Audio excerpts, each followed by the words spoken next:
Hallelujah, praise the Lord. परमेश्वर के नाम की स्तुति हो, परमेश्वर के नाम की महिमा हो। आज हम लोग देखने जा रहे हैं भजन संहिता 14 से। भजन संहिता 14 ये दाऊद का भजन है। जैसे कि हम इसकी हेडिंग को हम पढ़ते हैं तो पता चलता है कि ये किस विषय में बताया गया है। मनुष्य की मूर्खता और दुष्टता, या यूं कहा जाए मनुष्य की मूर्खता या मनुष्य की बुद्धिमानी।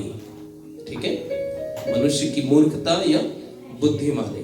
तो आइए हम देखें भजन संहिता 14 में से, भजन संहिता 14 में से कि पहले पद से लेकर 7 पद तक कि ये लोग इसमें क्या परमेश्वर ने हमसे बातें की हैं और प्रभु हमसे क्या कहना चाहते हैं। नंबर 1, पहला पद, मूर्ख ने अपने मन में कहा कोई परमेश्वर है ही नहीं, वे बिगड़ गए, उन्होंने घिनौने काम किए हैं, कोई सुकर्मी नहीं। जो मूर्ख होते हैं, बुद्धिहीनता या मूर्ख उस व्यक्ति को बाइबल कहती है, जैसे हम सुन रहे थे, कि जो परमेश्वर पर विश्वास नहीं करता या नास्तिक है। वो कहता है कोई परमेश्वर है ही नहीं, उनको बाइबल परमेश्वर का वचन मूर्ख कहता है। आप संसार का बहुत सारा नॉलेज नहीं रखते हो, ज्ञान नहीं रखते हो, उसको मूर्ख नहीं कहती है बाइबल। बाइबल उन लोगों को मूर्ख कहती है, परमेश्वर का वचन उन लोगों को मूर्ख कहता है जो लोग परमेश्वर पर विश्वास नहीं करते या परमेश्वर के अस्तित्व पर विश्वास नहीं करते, उनको मूर्ख कहता है। नहीं तो इस संसार में जो नॉलेज है, ज्ञान है, इस संसार के में जो एजुकेशन का जो कमी है, अनएजुकेटेड होना, उसको परमेश्वर मूर्ख नहीं बोलता। परमेश्वर अनएजुकेटेड लोगों को, अनपढ़ लोगों को, गंवार लोगों को भी परमेश्वर चुन सकता है, उनको अपनी महिमा के लिए इस्तेमाल कर सकता है। क्यों? क्योंकि मूर्ख और अनपढ़ गंवार व्यक्ति यदि वो परमेश्वर पर विश्वास करे तो परमेश्वर उनको अपनी महिमा के लिए इस्तेमाल कर सकता है। परंतु यदि आप बहुत एजुकेटेड हैं, बहुत पढ़े लिखे हैं, संसार का सारा नॉलेज है, ज्ञान है, और परमेश्वर पर विश्वास नहीं करते, परमेश्वर कहता है आज तुम मूर्ख हो। नहीं तो परमेश्वर इस संसार में जो अनपढ़ समझे जाते हैं, अनएजुकेटेड समझे जाते हैं, लेकिन यदि वो परमेश्वर पर विश्वास करते हैं, परमेश्वर ऐसे लोगों को बुद्धिमान कहता है। हालेलुया। वे बिगड़ गए, उन्होंने घिनौने काम किए हैं, कोई सुकर्मी नहीं। कई बार हम किनको बिगड़ गए बोल रहे हैं? कई बार हम परमेश्वर के साथ चलते हैं, चलते चलते हम लोग उस पर विश्वास करना बंद कर देते हैं। जब हम विश्वास करना बंद कर देते हैं, परमेश्वर को छोड़ देते हैं, हम बिगड़ जाते हैं। चर्च, जब आप और मैं परमेश्वर पे भरोसा रखना, परमेश्वर पर विश्वास करना बंद करते हैं, बाइबल कहती है हम बिगड़ने लगते हैं। तो कौन बिगड़ता है? जो परमेश्वर का अस्तित्व है ही नहीं बोलता, या परमेश्वर नाम की चीज इस दुनिया में नहीं है, ईश्वर नाम की चीज नहीं है, ऐसे लोगों को बाइबल मूर्ख कहती है। कई बार जो लोग नास्तिक होते हैं उनको, और वो अपने तर्क देते हैं जिस तरीके से, तो हम उनको सोचते हैं बाप रे कितना बुद्धिमान है ना। नास्तिक होने का तर्क देते हैं, ऐसे लोगों को हम लोग बुद्धिमान की श्रेणी कई बार लेते हैं, जो बहुत ज्यादा तर्क वितर्क करते हैं। लेकिन बाइबल का परमेश्वर कहता है कि ऐसे लोग बिगड़ गए हैं और उन्होंने घिनौने काम किए हैं, कोई सुकर्मी नहीं है। नंबर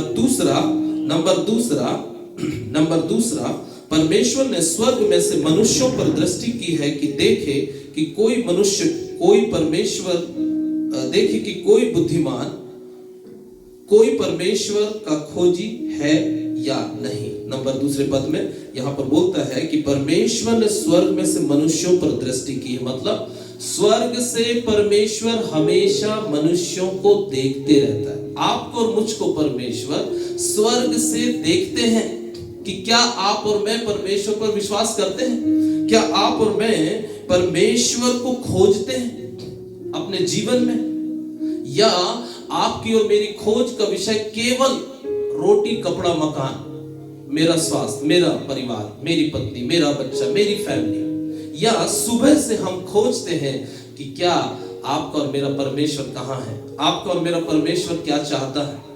मेरा परमेश्वर मुझसे क्या चाहता है, क्या आप और मैं सुबह से उसकी खोज में होते हैं? प्रभु का वचन कहता है कि देखिए कि कोई बुद्धिमान है या नहीं। मतलब बुद्धिमान किसको कह रहा है? जो परमेश्वर को खोजता है, जो परमेश्वर को ढूंढता है कि मेरे जीवन में परमेश्वर कहां से मिल जाए, मैं परमेश्वर के कैसे करीब आ जाऊं, मैं परमेश्वर की आवाज को कैसा सुनूं। ऐसे लोगों को बाइबल बुद्धिमान बोलती है। और जो लोग केवल संसार को खोजते हैं, संसार की बातों में लगे हुए हैं, ऐसे लोगों को, भले ही आप कितने ही पढ़े लिखे क्यों ना हो, पीएचडी क्यों ना हो, डॉक्टर क्यों ना लिखें, ऐसे लोगों को बाइबल इनकार करती है बुद्धिमान होने की श्रेणी से। बाइबल ऐसे लोगों को मूर्ख कहती है। और आपको पता है ये मूर्खता का पता कब चलेगा? जब हम इस संसार से चले जाएंगे और न्यायासन के सामने खड़े होंगे, तब हमको पता चलेगा कि हमने बुद्धिमानी की है या मूर्खता की है। हमने पूरे जीवन भर संसार को खोजा है या परमेश्वर को खोजा है। वे ही लोग उस स्वर्ग के सामने, सिंहासन के सामने बुद्धिमान गिने जाएंगे। और परमेश्वर पिता उन लोगों से प्रसन्न होगा और कहेगा कि तुमने जितना समय तुमको मैंने इस संसार में दिया था, तुमने मेरी खोज की, मेरी इच्छा को जानने की कोशिश की, मेरी मर्जी को जानने की कोशिश की। ऐसे लोगों को परमेश्वर बुद्धिमान कहता है। जो परमेश्वर को खोजते हैं, जो परमेश्वर की इच्छा को अपने जीवन में खोजते हैं कि परमेश्वर क्या चाहते हैं मेरे जीवन से। मेरे प्रियो, आपको और मुझको एक समय दिया गया है, आपको मुझको एक पीरियड दिया गया है। उसी पीरियड में, उसी समय में आप और मैं देखें कि उसी समय में हम, आपने और मैंने अपने जीवन का क्या उपयोग किया है। क्या हमने परमेश्वर को खोजा, या हमने केवल बंगला, गाड़ी, घर, जमीन, जगह, आप और मैं किसको खोज रहे? आज ये दूसरा पद हमें प्रेरित करे कि आज से हम परमेश्वर को खोजें। सुबह से लेकर रात तक हम केवल रोटी, कपड़ा, मकान और अपनी ही खोज करते रहते हैं। मुझे ये कैसे मिल जाए। हम किसको खोजते हैं? अपने आप को खोज रहे। हम किसको खोज रहे? अपने लिए खोज रहे। लेकिन परमेश्वर ने हमारे अंदर एक आत्मा दी है, और आत्मा देकर इस संसार में आपको और मुझको भेजा है, ताकि हम इस आत्मा के द्वारा, इस जीवन के द्वारा परमेश्वर को खोज सके, परमेश्वर के काम को, परमेश्वर की महिमा को कर सके। तीसरे पद में बाइबल कहती है, वे सब के सब भटक गए, वे सब भ्रष्ट हो गए, कोई सुकर्मी नहीं, एक भी नहीं। कई बार हम परमेश्वर को खोजते खोजते भौतिक चीजों की खोज में लग जाते हैं। हम मसीही लोग, हम प्रभु के सेवक लोग, जिनको प्रभु ने बुलाया अपनी महिमा के लिए, परमेश्वर को खोजने के लिए, परमेश्वर के राज्य को स्थापित करने के लिए, हम खोजते खोजते उससे हमको क्या मिलेगा, उससे मेरा क्या फायदा होगा, कितना मैं धन कमा लूंगा, ऐसा बोल करके परमेश्वर से भटक गए। परमेश्वर को खोजते खोजते दुनिया को खोजने लगे, और दुनिया को खोजते खोजते बिगड़ गए। अच्छे काम जो कर रहे थे वो गलत कामों में लग गए। मेरे प्रियो, प्रभु कहते हैं कि ऐ भटके हुए लोगों मेरे पास आओ। यदि आप भटक गए, कोई बात नहीं, भेड़ का स्वभाव भटकना होता है, लेकिन चरवाहे का जो स्वभाव होता है वो भटकी हुई भेड़ को अपने पास वापस लाने का होता है। परमेश्वर स्वर्ग से दृष्टि करके देख रहा है, कौन मुझे खोज रहा है, कौन भटक गया। क्या आप और मैं भटके हैं? यदि भटक गए हैं, परमेश्वर की महिमा को खोजने की बजाय, परमेश्वर के राज्य को खोजने की बजाय, परमेश्वर की इच्छा को खोजने की बजाय, अपने जीवन में कहीं आप और मैं दुनिया को खोजने तो नहीं लग गए। मेरे प्रियो, जितने लोग भी संसार में आए वो खोजते रहे इस दुनिया को, बड़े बड़े महल बनाए, बड़ा बड़ा नाम, बड़े बड़े राजा और महाराजा हुए, जिन्होंने अपनी प्रतिष्ठा की खोज की, अपने राज्य की खोज की। लेकिन आज केवल उनके महल हमारे घूमने का स्थान है, ना वहां कोई राजा है, ना ही उनकी प्रतिष्ठा है। क्योंकि आपने और मैंने यदि संसार में इन बातों को खोजा, उन्हीं के समान हम सब कुछ एक दिन छोड़कर चले जाएंगे। चौथे पद में इस प्रकार से लिखा है, क्या किसी अनर्थकारी को कुछ भी ज्ञान नहीं रहता, जो मेरे लोगों को ऐसा खा जाते हैं जैसे रोटी और परमेश्वर का नाम नहीं लेते, वहां उन पर भय छा गया, क्योंकि परमेश्वर धर्मी लोगों के बीच में निरंतर रहता है। मेरे प्रियो, यहाँ पर यह बता रहा है कि कई बार लोग अन्याय करते हैं। चौथे पद में लिखा है, जो अनर्थकारी है, जो लोग गलत काम करते हैं, उनको कुछ भी ज्ञान नहीं रहता है। किनको ज्ञान नहीं रहता? बाइबल कहती, मेरे ज्ञान के ना रहने से मेरी प्रजा बंधुआई में जाती है। मतलब किसको परमेश्वर का ज्ञान नहीं रहता? ज्ञान की किसको कमी रहती है? जो लोग अनर्थकारी होते हैं, जो गलत काम करते हैं। यदि हम आज गलत काम कर रहे हैं, कोई भी गलत काम आप और मैं कर रहे हैं, चाहे अपने अकाउंट्स में, लेन देन में, अपने जॉब में यदि गलत काम कर रहे हैं, परमेश्वर कहता है कि उनके हृदय में से परमेश्वर का ज्ञान खत्म हो जाएगा। जो मेरे लोगों को ऐसा खा जाते हैं जैसे रोटी, और परमेश्वर का नाम नहीं लेते। मतलब अनर्थकारी ही परमेश्वर का नाम नहीं लेते, अनर्थकारी ही परमेश्वर का नाम नहीं लेते हैं, अनर्थकारी ही परमेश्वर का नाम नहीं लेते हैं। जब हम अनर्थ करते हैं, हम परमेश्वर का नाम लेना भूल जाते हैं।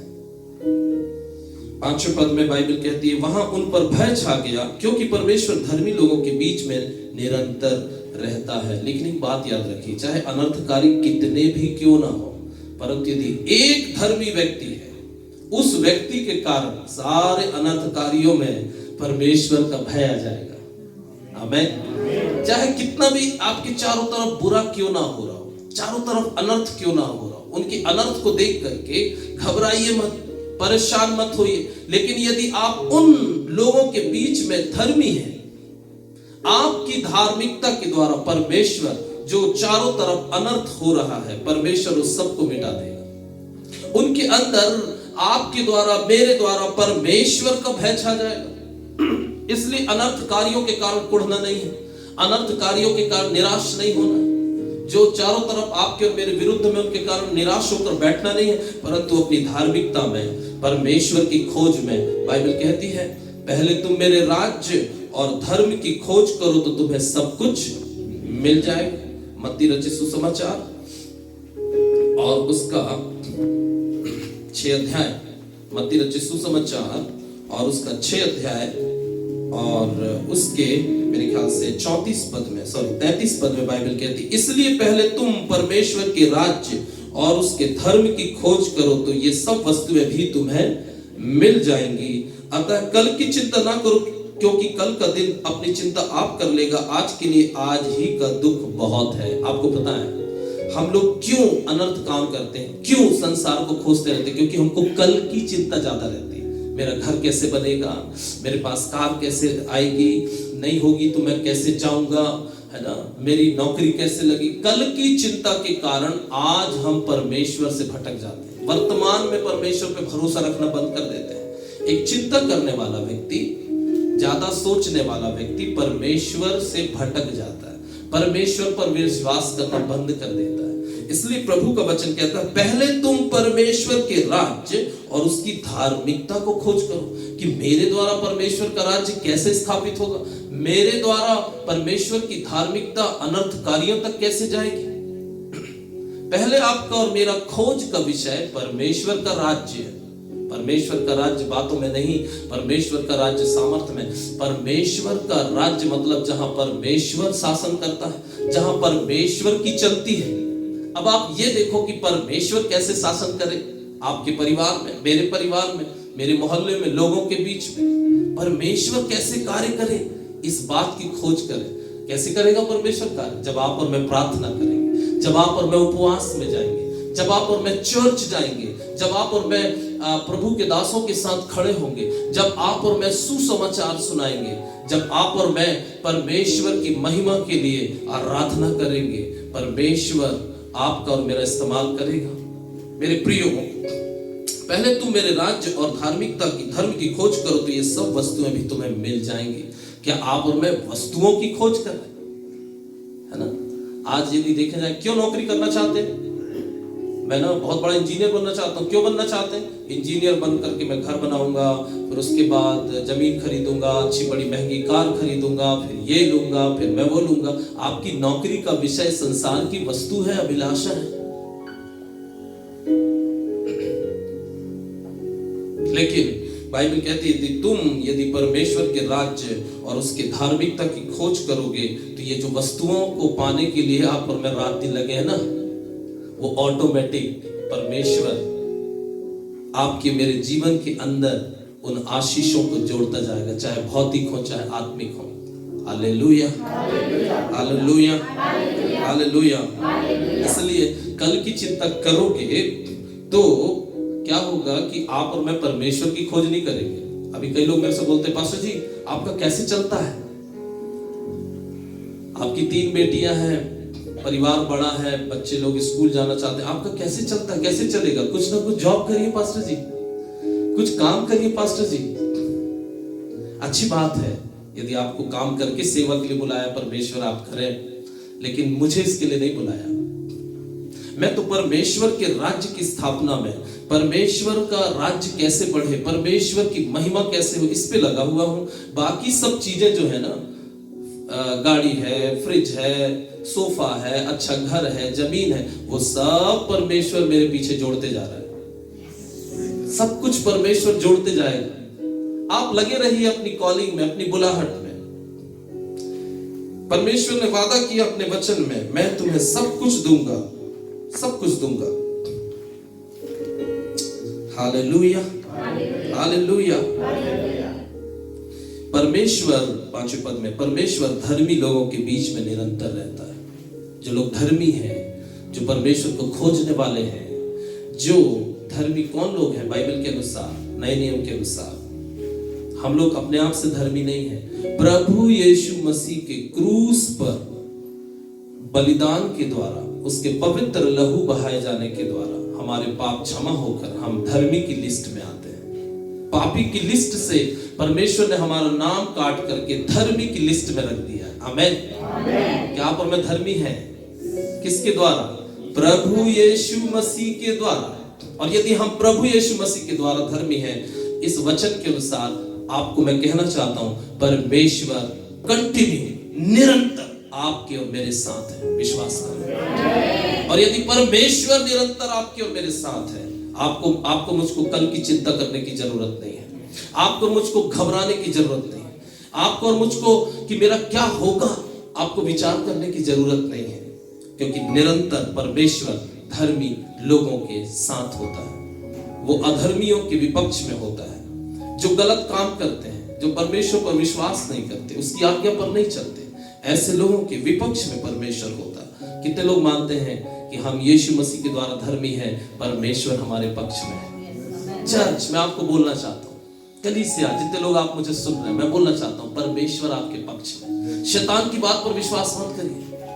शैतान कहेगा तू पापी है, परमेश्वर तेरे साथ नहीं है, लेकिन आप कहें शैतान मैं धर्मी हूं प्रभु यीशु मसीह के बहाए हुए लहू के द्वारा, जो उसने क्रूस पर बहाया गया है, और निरंतर परमेश्वर मेरे साथ है। आमीन, हालेलुया।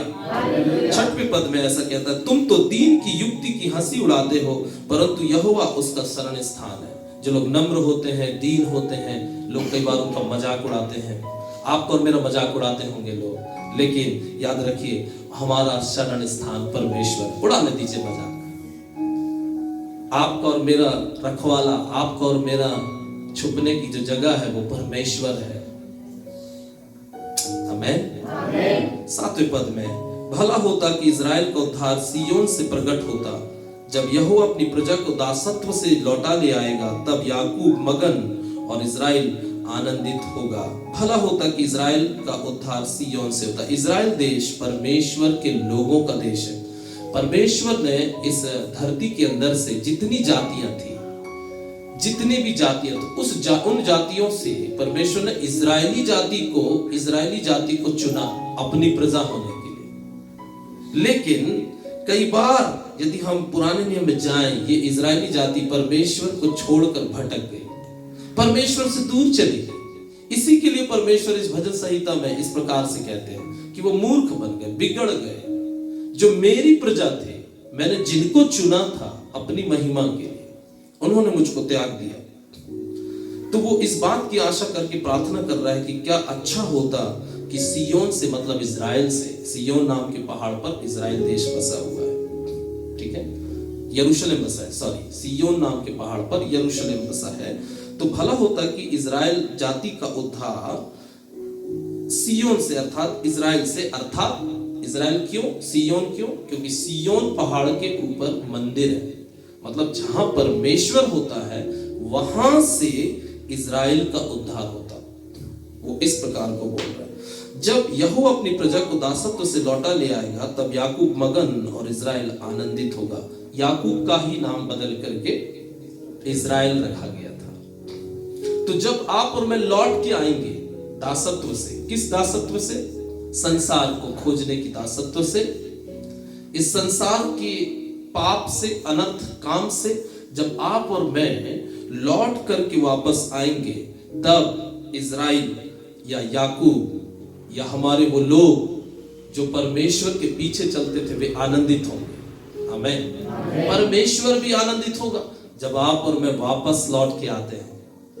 इस भजन संहिता 14 के द्वारा परमेश्वर हमें यह सिखाना चाहता है कि हम बुद्धिमान बने। बुद्धिमान वो है जो परमेश्वर को खोजने वाला है, वो नहीं कि जो बहुत एजुकेटेड है, बहुत पढ़ लिख लिया है वो बुद्धिमान है। नो, यदि आप अनएजुकेटेड है, पढ़े लिखे भी नहीं है और परमेश्वर पर विश्वास करते हैं, परमेश्वर की खोज करते हैं, वो आपको मूर्खता की श्रेणी से निकाल कर बुद्धिमानों की लिस्ट में ला देगा। यीशु मसीह ने कहा है एक जगह मत्ती रचित सुसमाचार 7 अध्याय में कि इसलिए जो कोई 7 के 24 में, इसलिए जो कोई मेरी ये बातें सुनकर उन्हें मानता है वह उस बुद्धिमान मनुष्य के समान ठहरेगा जिसने अपना घर चट्टान पर बनाया।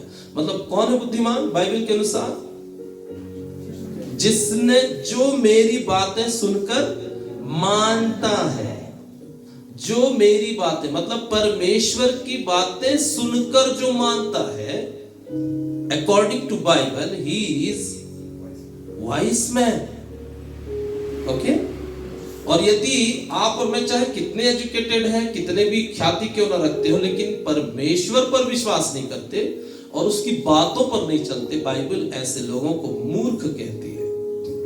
क्योंकि आपका एजुकेशन, आपकी बुद्धिमानी, मेरी बुद्धिमानी वो काम नहीं आएगी। एक दिन हम जो खुद की बुद्धि पर घमंड करके विश्वास करके चलते हैं, एक दिन सब सत्यानाश हो जाएगा। जैसे अभी हम सुन रहे थे, कोरोना जब आया सबकी बुद्धि काम करना बंद कर दी, भ्रष्ट हो गई, समझ ही नहीं आ रहा था कैसे रोके। फिर परमेश्वर ने दया दिखाया, परमेश्वर ने सब जाति के लोगों ने परमेश्वर को पुकारा, अपने अपने ईश्वरों को सब ने पुकारा। तब परमेश्वर ने बड़ी दया दिखाकर वैज्ञानिकों के अंदर वैक्सीन बनाने की बुद्धि दी, समझ दी, तब हम बच पाए, नहीं तो मरे जा रहे थे सारे लोग। मेरे प्रियो, भजन संहिता 14 हमें चाहता है, कहता है कि हमसे चाहता है कि हम परमेश्वर को खोजें, संसार को नहीं, परमेश्वर को। वो सब हमको मिल जाएगा। भटक गए हैं, वापस आ जाए। परमेश्वर ने आपको, मुझको प्रभु यीशु मसीह के लहू के द्वारा अपनी प्रजा बनाया है, अपने लोग बनाया है। वो चाहता है कि आप और मैं हमेशा उसकी दया में, उसकी उपस्थिति में रहकर, बुद्धिमान होकर, अपना घर चट्टान पर बनाकर स्थिर रहे और बहुत सारे अनर्थकारियों को, बहुत सारे लोग जो परमेश्वर से भटक गए हैं, उनको वापस लेकर आए। परमेश्वर इस भजन संहिता के द्वारा हम सबको आशीष दे।